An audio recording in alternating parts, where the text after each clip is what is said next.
don't know about you, but it seems to me that the government is about to eat a load of humble pie, and they're going to do something which they don't really, I think, want to do. Because let's face it, they've been giving us bad news from day one, it seems, but now, because of us poor people signing petitions, they might actually have to fall on their swords. So what am I going on about then? Well, according to this article, it says that plan to increase personal tax allowance from 12,570 to, wait for this, 20,000 update as a Commons debate looms. So this would actually help quite a lot of people, me included, to be honest with you. And yes, obviously I know this was to repay for the massive handouts the government, or then government shall I say, gave to people during the whole pandemic.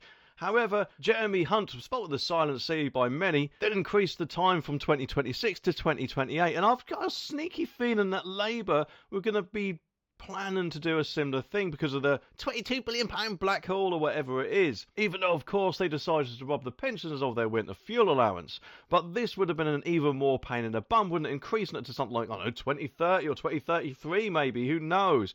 But now I just don't think they're going to be able to do it. So just what's going on then? Well, it says the battle to urge Chancellor Rachel Reeves to hike the income tax personal allowance has hit a pivotal mark. And in a few short days, the crucial petition on the Parliament website has gained significant momentum. I guess that's because, let's face it, we're all getting fed up of what the government is doing. Last week, it cleared the crucial 10,000 signature barrier, which requires the Treasury to issue a formal response. But since then, it has accelerated, and as of today, it's got more than 73,000 signatories, meaning that it's on the verge of being forced in the issue to be debated in Parliament, which would just be absolutely brilliant.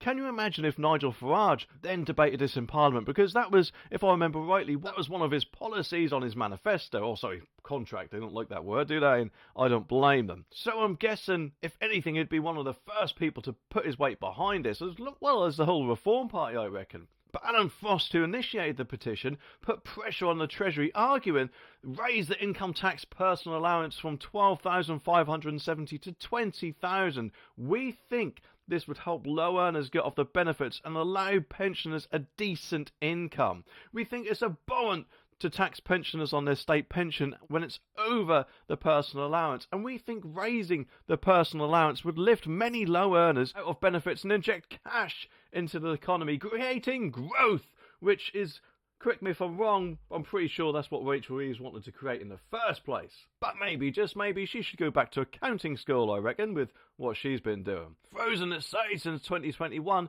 the 12,570 threshold at which earners begin forking out the basic 20% tax, as well as the 50,270 40% tax threshold. The anticipated windfall for the government is, wait for this, a £1.2 billion for the Treasury when the freeze elapses in 2028. And it just makes me wonder what's going to happen then.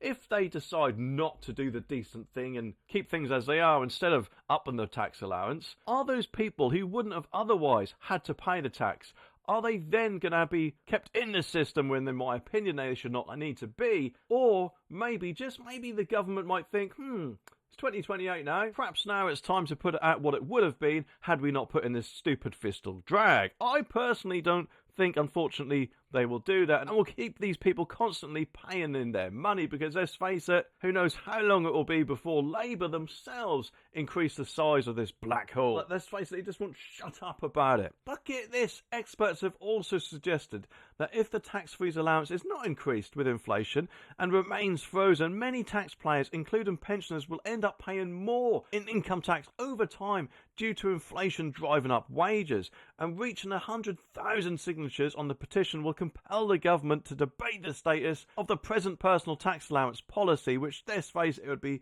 really, really interesting to see what they say about it. Labour have been peeing everyone off all over the shop, haven't they? So at the very least, you'd like to think they might switch on the Labour brain cell and think, it's about time we stop being bellends, eh? Either way, I'm betting that the government really was hoping that this wouldn't happen, but at the end of the day, the ball is in their court, so we'll just have to wait and see what happens, won't we?